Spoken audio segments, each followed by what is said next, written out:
No one would mistake the taking of Pelham 123 for an art film, and it certainly does not pretend to be one. It is almost defiantly mediocre.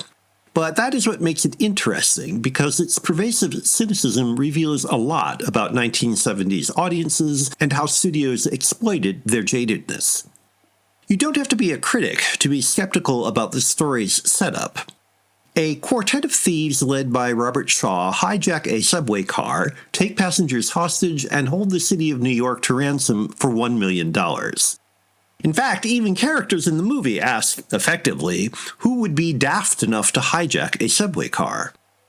Accepting that premise, Lieutenant Garber, Walter Matthau, of the New York Transit Police, negotiates with the hijackers with an imperturbable cool that works just as effectively in dealing with the frenzy around him as it does handling the crooks.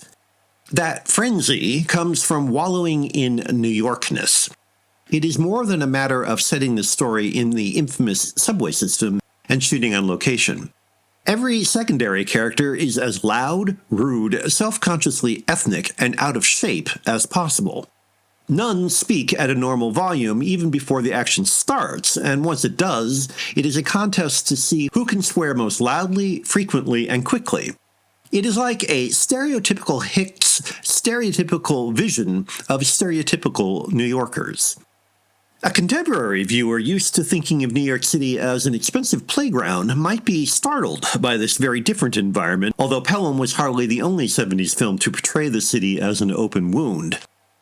Equating grime with quote-unquote realism, the depiction merely substitutes expletive-laden seaminess for the fantasized New York of the high Hollywood dream factory, which of course was manufactured in California.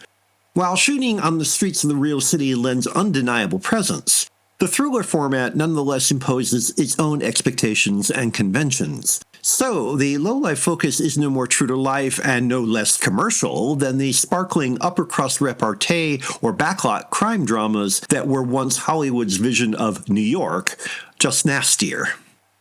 Does it work as a turn-on?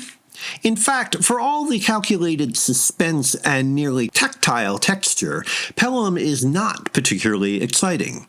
The volume and pacing assure you stay awake. The occasional clever bit, like the late news that one of the hostages is an undercover cop, keeps us guessing.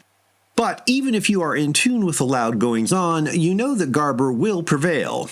The only real surprise would be if the bad guys got away with the loot, but notwithstanding a funny flip at the end, crime doesn't pay in Hollywood outside the executive suite. So, the most interesting thing about the taking of Pelham 123 is the way it uses superficial squalor to gin up predictable material like a cook ladling gravy over stale meat.